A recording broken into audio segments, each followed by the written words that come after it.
৫৬,০০০ বর্গমাইলের বঙ্গভূমিতে হাজার বছর ধরে বসবাস করছে নানা ধর্ম, বর্ণ ও গোত্রের মানুষ। শত শত বছরের স্বপ্ন সাধিকার আন্দোলনের মধ্য দিয়ে বাংলাদেশ নামক একটি স্বাধীন সার্বভৌম রাষ্ট্রের সৃষ্টি হয়েছে ১৯৭১ খ্রিস্টাব্দের ১৬ ডিসেম্বর।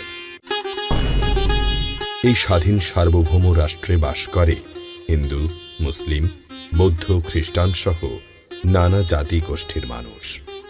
সকল ধর্মের সকল মানুষ বঙ্গভূমিতে নিজ নিজ ধর্ম পালন করেন আপন মহিমায়। বিভিন্ন ধর্মের মানুষের ধর্মীয় উপাসনার জন্য বাংলার বিভিন্ন স্থানে শত শত বছর আগে স্থাপন করেছেন উপাসনালয়।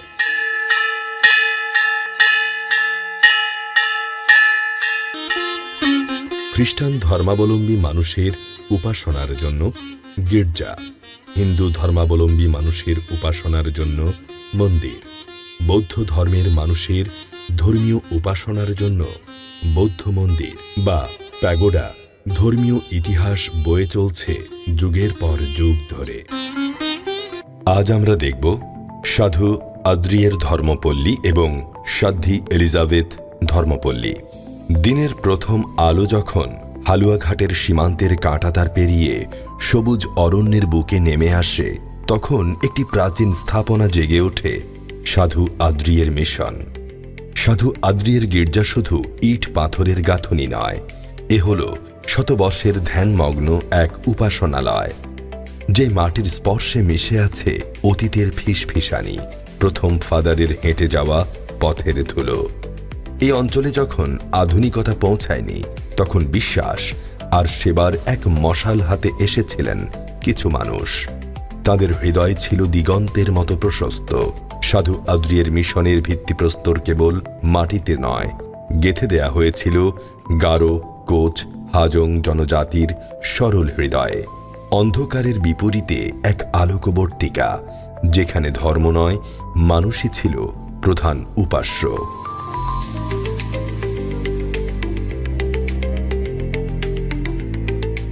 হালুয়াঘাট অঞ্চলে খ্রিস্ট ধর্মের প্রচারের একটা বৈশিষ্ট্য হলো, এই অঞ্চলে কোনো বিদেশি প্রচারকদের দ্বারা খ্রিস্ট ধর্ম প্রচার হয় নাই, বরং বাঙালি এবং মান্দি বিশ্বাসী দ্বারাই এই অঞ্চলে প্রথম খ্রিস্ট ধর্ম প্রচারিত হয়েছিল।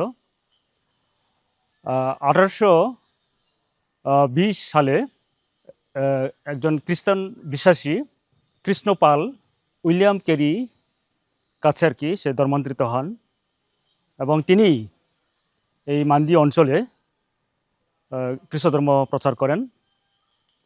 পরবর্তীতে 1880 সালে রাধানাথ ভৌমিক নামে একজন প্রচারক, তিনি এই হালুয়াঘাট অঞ্চলে আসেন এবং তিনি এই হালুয়াঘাট এই অঞ্চলে তিনি খ্রিস্ট ধর্ম প্রচার করেন, এবং তাকে সাহায্য করার জন্য বরিশাল থেকে 2 জন প্রচারক আসেন এবং তাকে সহযোগিতা করেন, এবং তারা সম্মিলিতভাবে এই সাধু আদ্রিয়ের এই মিশন তারা প্রতিষ্ঠা করে। 1909 সালে তিনি মৃত্যুবরণ করেন, এবং মৃত্যুর সময় বা তার আগে তিনি চেয়েছিলেন যাতে এই সাধু আদ্রিয়ের মিশনের যারা আছে ব্রাদারগণ, তারা যেন তাদের এই অঞ্চলে খ্রিস্ট ধর্মের প্রচার কাজ যেন চালিয়ে যান ও অন্যান্য সেবামূলক কাজ যেন চালিয়ে যান। সাধু আদ্রিয়ের মিশন শুধু খ্রিস্টান ধর্মাবলম্বীদের তীর্থ নয়, এটি হালুয়াঘাটের মাটির পবিত্রতা। এটি সেই শক্তির উৎস যা প্রতিকূলতা পেরিয়ে মানুষকে ভালোবাসতে শেখায়। রবিবারের প্রার্থনা, এটি কেবল একটি আরাধনা নয়, এটি এই জনপদের ঐক্যের সুর। গারোদের আতিক ভাষায় যখন সমবেত সঙ্গীত ভেসে আসে, তখন মনে হয় যেন পাহাড় আর বাতাস একসাথে গাইছে। প্রতিটি আমিন ধ্বনি যেন সীমান্তের ওপারেও পৌঁছে যায় শান্তির বার্তা নিয়ে।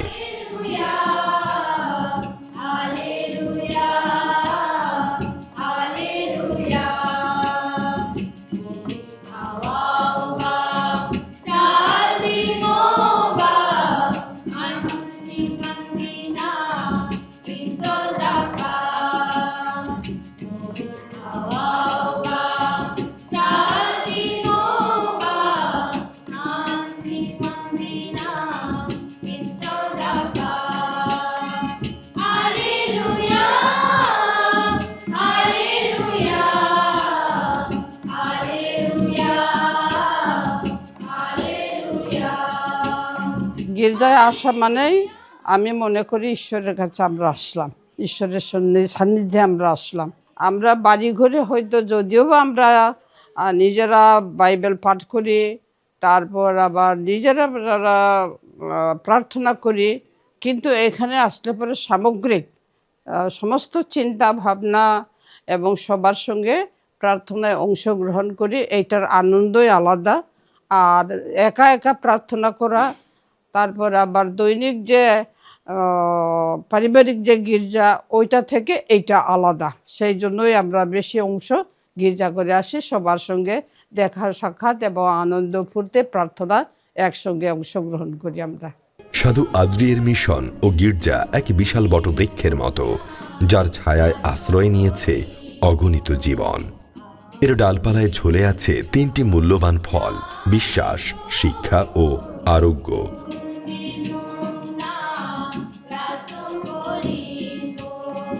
প্রধানত আমাদের রবিবার দিন 7:30 আমরা উপাসনা করি। আমাদের এখানে 2টা হস্টেল আছে, তারপরে 2টা স্কুল রয়েছে। এই স্কুলে আমাদের খ্রিস্ট বিশ্বাসী যারা আমাদের স্টাফ এবং ছেলে মেয়ে এগুলি তারা এই উপাসনায় যোগ দেয়। এবং এই মিশনের অধীনে আশেপাশে অনেক দূর দূরান্ত থেকে খ্রিস্ট ভক্তরা তারা আসে উপাসনা করার জন্য। আমাদের এই মিশনে আমাদের 115টি পরিবার রয়েছে এবং 450 জন সদস্য রয়েছে। সাধু আদ্রিয়ের গির্জাটি মিশনের হৃদস্পন্দন। এর স্থাপত্যে ইউরোপের শিল্পকলা আর প্রাচ্যের প্রকৃতির এক শান্ত সমাপতন। ধর্মের সেবার পাশাপাশি আমরা শিক্ষার আলো যাতে এই এলাকার মানুষ যেন পায়। আমাদের 2 হস্টেলের ছেলে মেয়ে আছেই, তারপরে আমাদের আশেপাশে এই এলাকার মানুষ যাতে তারা শিক্ষা আলো পায়, এজন্য আমাদের এখানে 2টা স্কুল রয়েছে। একটা মেয়েদের স্কুল সেন্ট মেরিস বালিকা উচ্চ বিদ্যালয়, এবং ছেলেদের জন্য ওখানে অবশ্য আগে ছিল আপনার শুধু ছেলেদের জন্য, পরবর্তীতে এটাকে কম্বাইন করা হয়েছে, অর্থাৎ ছেলে মেয়ে এখানে তারা পড়াশোনা করতে পারে। ভোরের প্রথম আলো যখন ধর্মপল্লীর সবুজ প্রাঙ্গণে এসে পড়ে, তখনই শিশুরা জড়ো হয় প্রার্থনার বেদিতে। তাদের কণ্ঠে ধ্বনিত হয় সম্মিলিত প্রার্থনা, যা শান্ত স্নিগ্ধ পরিবেশে এক পবিত্র অনুরণন সৃষ্টি করে। যা তোমার তাই তোমাকে দিচ্ছি, তোমার নামের গৌরবের জন্য ও তোমার মঙ্গলার্থে। সাধু আদ্রিয়ের গির্জা বা মিশন এই অঞ্চলে ধর্মীয় সেবার পাশাপাশি মানবতার মূর্ত প্রতীক হিসেবে কাজ করে। দরিদ্র ও এতিম ছেলে মেয়েদের জন্য মিশনটি সম্পূর্ণ বিনামূল্যে পড়াশোনা, থাকা ও খাওয়ার সুব্যবস্থা করেছে। এখানে আমাদের 2টা হোস্টেল পরিচালিত হয়, ছেলে এবং মেয়ে। এই ছেলে মেয়েদেরকে লেখাপড়ায় আমরা সহায়তা করে থাকি। আমাদের একটা মিনিস্ট্রি আছে, Christian ministry to children and youth. এই মিনিস্ট্রির মাধ্যমে আমাদের এই ছেলেদেরকে স্পন্সর করার পরে তাদেরকে লেখাপড়ার জন্য সহায়তা দেওয়া হয়, এবং তারা উচ্চশিক্ষা গ্রহণ করে বিভিন্ন জায়গায় বিভিন্ন প্রতিষ্ঠানে কাজ করছে। সরকারি পর্যায়ে আমাদের অনেক কর্মকর্তা আছেন যারা আমাদের এই প্রতিষ্ঠানের মাধ্যমে যারা সহায়তা পেয়ে লেখাপড়া করেছেন। আমাদের এই কাজে আমাদের জার্মানের দাতা বন্ধুরা আমাদেরকে সহায়তা করে থাকেন। এছাড়াও আমাদের এখানে শাሎም নামে একটা সোশ্যাল ডেভেলপমেন্ট প্রোগ্রাম চলে। এই সোশ্যাল ডেভেলপমেন্ট প্রোগ্রামের মাধ্যমে আমাদের এই চার্চের সদস্যদের পাশাপাশি আমরা জাতি ধর্ম বর্ণ নির্বিশেষে সকল মানুষের মাঝেই সমাজ উন্নয়নের জন্য আমরা কাজ করে থাকি। এছাড়াও আমাদের ছোটোখাটোভাবে আমরা হেলথ ক্লিনিক, আমাদের এই হেলথ ক্লিনিক আছে বিভিন্ন প্যারিশে। এই হেলথ ক্লিনিক পরিচালিত হয়, যেটা প্রাইমারি ট্রিটমেন্টের জন্য আমাদের যেগুলো প্রত্যন্ত এলাকায় যে হাসপাতাল অনেক দূরে, সেখান থেকে আমাদের এই ক্লিনিকগুলি থেকে সেবা নিয়ে থাকেন। এটি কেবল শিক্ষাদান নয়, বরং নিরাপদ আশ্রয় ও জীবন গড়ার ভিত্তি প্রদান করে চলছে সাধু আদ্রিয়ের ধর্মপল্লী। গির্জায় আসলে আত্মিক খাদ্য আমি পাই, সেটা আসলে আমি ঘরে বসে প্রার্থনা করলে সেটা আমার হয় না। আর ঈশ্বরের কাছে আমার চাওয়া, ঈশ্বরের কাছে আমার সবসময় আমি প্রার্থনা করি দেশের জন্য, বিশ্বের জন্য, এবং আমরা যেন প্রতিনিয়ত ঈশ্বরের সান্নিধ্যে থাকতে পারি এবং ঈশ্বরের ভালোবাসায় আশীর্বাদে থাকতে পারি, তার জন্য প্রার্থনা করি। আমার এখানে আসার কারণে পড়াশোনা খুবই ভালো হয়। বাড়ির থেকে এখানে পড়াশোনা করলে একটু বেশি সুবিধা হয়, কারণ এখানে আমাকে অন্য কোনো কাজ করতে লাগছে না, অন্য কোনো বাড়তি ঝামেলা আমাকে পোহাতে হয় না। তো এখানে আমার পড়াশোনা ভালোই চলে এবং আমাদের যে অন্যান্য যেমন কলেজ ফিস, তারপরে স্কুল ফিস, সবই আমাদেরকে তারাই দেয়, তারাই আমাদেরকে পরিচালনা করে। এক সবুজ ভূমি, পাহাড় আর অরণ্যের কোল ঘেঁষে যার অবস্থান, বৃহত্তর ময়মনসিংহের উত্তর সীমানা, যেখানে প্রকৃতির নীরবতা আর জনজীবনের সংগ্রাম মিলেমিশে একাকার। এই মাটির নাম বিড়ইডাকুনি, আর এই জনপদের হৃদয়ে এক নাম সাধ্বী এলিজাবেথ ধর্মপল্লী। 1927 সাল এই প্রত্যন্ত অঞ্চলে জ্ঞানের আলো আর সেবার মন্ত্র নিয়ে স্থাপিত হয়েছিল বিড়ইডাকুনি ধর্মপল্লী।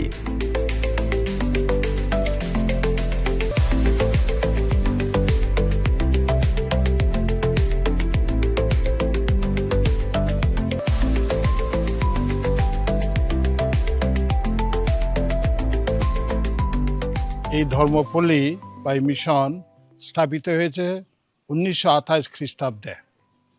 আর তখনকার সময়ে বিশেষভাবে আমাদের মিশনারি আমেরিকান ফাদারগণ সেটা স্থাপন করেছেন। তখন থেকে এই ধর্মপল্লী বৃহত্তর ধর্মপল্লী ছিল। আর এখানে জনসংখ্যা ছিল 15,000। বেশিরভাগ লোক গারো আদিবাসী সম্প্রদায়ের লোক, আর কিছু রয়েছে আমাদের বাঙালি খ্রিস্টান যারা নাকি। আমাদের এখানে দরিদ্র এতিম সার্বজনীন আমাদের যারা যা সেবা কাজ করে থাকে, আমরা পাশাপাশি আমাদের এই ধর্ম সেবার সাথে সাথে আমাদের যেমন শিক্ষা, চিকিৎসা, সার্বজনীন আমাদের সামর্থ্য অনুসারে আমরা গরিবদেরকে সেবা করে থাকি। তবে আমাদের গরিবদের সেবা বিশেষভাবে সার্বজনীন সবার জন্য উন্মুক্ত আমাদের একটা এনজিও রয়েছে, কারিতাস বাংলাদেশ, যেটা নাকি আমাদের ক্যাথলিক সম্প্রদায় দ্বারা প্রতিষ্ঠিত। এর মধ্য দিয়ে বিশেষভাবে সবার জন্য ওই সেবাটা উন্মুক্ত। বৃহত্তর ময়মনসিংহের উত্তর সীমান্তবর্তী হালুয়াঘাট অঞ্চল। প্রাচীনকাল থেকেই এই অঞ্চলে মান্দি, কোচ, রাজবংশী সহ আরও বহু ক্ষুদ্র নৃগোষ্ঠী বসবাস। মান্দি সম্প্রদায়ের মানুষ 21 শতাব্দীর প্রথম দিক থেকে খ্রিস্টান ধর্ম প্রচারকদের মাধ্যমে খ্রিস্টান ধর্ম পালন শুরু করেন। ক্যাথলিক খ্রিস্ট ভক্তের প্রায় 8,000 মানুষ এই সাধ্বী এলিজাবেথ ধর্মপল্লীর সেবা গ্রহণ করেন। এখানে আমাদের উপাসনা হয় 6টা থেকে, আমাদের প্রার্থনা শুরু হয় 6:30 থেকে। আমাদের বলা হয় এটা খ্রিস্ট জাগ, এটা উপাসনা বলে খ্রিস্ট জাগ। ওইটা সবার জন্যে 6টা থেকে ছেলে মেয়েরা এবং আমরা প্রার্থনা করি। তারপরে 6:30 খ্রিস্ট জাগ বিশেষ প্রার্থনা, উত্তম প্রার্থনা বলা এই অনুষ্ঠান আমরা করি। স্বপ্ন দেখি আমরা, আমাদের স্বপ্ন দিলে প্রথমত ভালো মানুষ করানো। একজন মানুষ, আমরা মানুষ হিসেবে প্রথমত এখানে জন্মগ্রহণ করি, ভালো মানুষ হওয়া এবং একই সাথে ভালো খ্রিস্টান, যাতে ভালো খ্রিস্টান হয়। দ্বিতীয়ত হলো যারা যেন স্বাবলম্বী খ্রিস্টান হয়, দেশের জন্য, দেশের জন্য, পৃথিবীর মানুষের জন্য সেবা করে দিতে পারে, কিছু তারা অবদান রাখতে পারে। সেক্ষেত্রে তাদেরকে আমরা বিভিন্নভাবে ধর্মীয় সেবা ছাড়াও অন্যান্য দিক নির্দেশনা দিয়ে থাকি, যাতে তারা এই পৃথিবীতে ভালো মানুষে ভালো সেবা করতে পারে, শুধু নিজেদের মধ্যে নয়, সবার জন্য মুক্ত।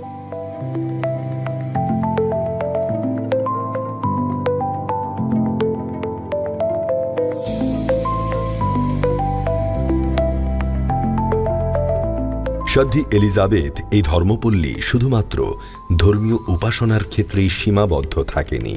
তাদের মূল মন্ত্র মানবিক সেবার মাধ্যমেই ঈশ্বরের কাছে পৌঁছানো।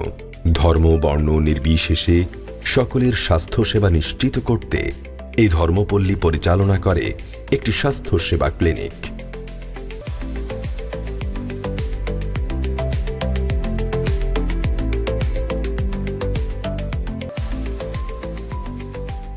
খ্রিস্টান ধর্মাবলম্বী দরিদ্র এবং এতিম ছেলেমেয়েদের জন্য খোলা হয়েছে বয়েজ ও গার্লস হোস্টেল। এই হোস্টেল শুধু ছেলে মেয়েদের বাসস্থান নয়, বরং শিক্ষার আলোয় তাদের ভবিষ্যৎ গড়ার পথ তৈরি হচ্ছে। বিড়ইডাকুনির সাধ্বী এলিজাবেথ ধর্মপল্লীর হোস্টেলগুলো কেবল ছাত্রাবাস নয়, এগুলি যেন আধ্যাত্মিক ও শিক্ষামূলক জীবনের এক নিবিড় পাঠশালা।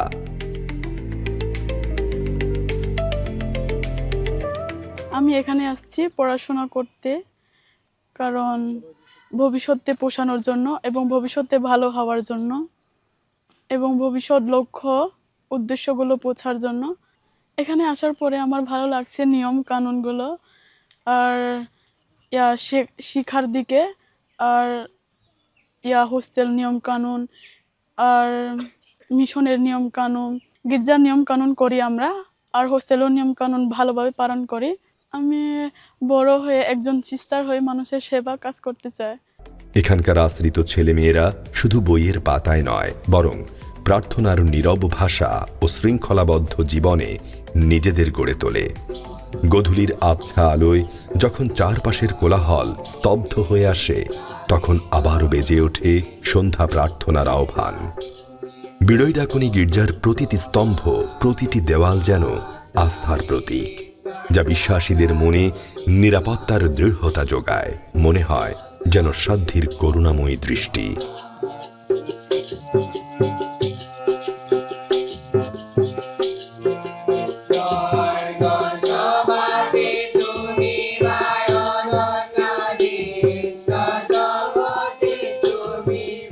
আমি নিয়মিত ওই চার্চে আসি, গির্জায় আসি। তো গির্জায় আসার পরে প্রথম অবস্থায় আমরা সৃষ্টিকর্তাকে নিজের জীবনের জন্য ধন্যবাদটা দিই। এরপর দ্বিতীয় ভাগ হচ্ছে আমরা যখন গির্জাটা করি, আমরা খ্রিস্টপ্রসাদ, আমাদের যে ক্যাথলিক চার্চে যে খ্রিস্টপ্রসাদটা আছে, আমরা সেটা গ্রহণ করার পরে আমাদের মধ্যে আলাদা একটা প্রশান্তি কাজ করে, ঠিক আছে। আর দ্বিতীয় হচ্ছে আপনার আমরা যখন গির্জায় আসার পরে প্রশান্তিটা কাজ করে, এখন দ্বিতীয়বার যখন আমরা চলে যাই, আমাদের এই জিনিসটা উচ্ছিকভাবে মনে হয় যেন আমাদের সারাটা দিন যেন ভালো যায় এবং খারাপ মন মানসিকতার চিন্তা থেকে আমরা নিজেদেরকে বিরত রাখি। গডের কাছে চাওয়া হচ্ছে আমাদের ভবিষ্যৎ পরিকল্পনা থাকবে, আমরা যেন একজন সুস্থ, সুন্দর এবং ভালো মানুষ হিসাবে নিজেদেরকে প্রতিষ্ঠিত করতে পারি এবং দেশীয় পর্যায়ে নিজেদেরকে ভালোভাবে উপস্থাপনা করতে পারি, সেই বিষয়গুলো চাওয়া। বিড়ইডাকুনির এই ধর্মপল্লী ও সাধু আদ্রিয়ের ধর্মপল্লী এই অঞ্চলে ধর্মীয় সেবার পাশাপাশি মানবতার মূর্ত প্রতীক হিসেবে কাজ করে। এই ধর্মপল্লীগুলো শান্তি ও বিশ্বাসের এক জীবন্ত আশ্রয়, যা মানুষকে আলোর পথে পরিচালিত করে।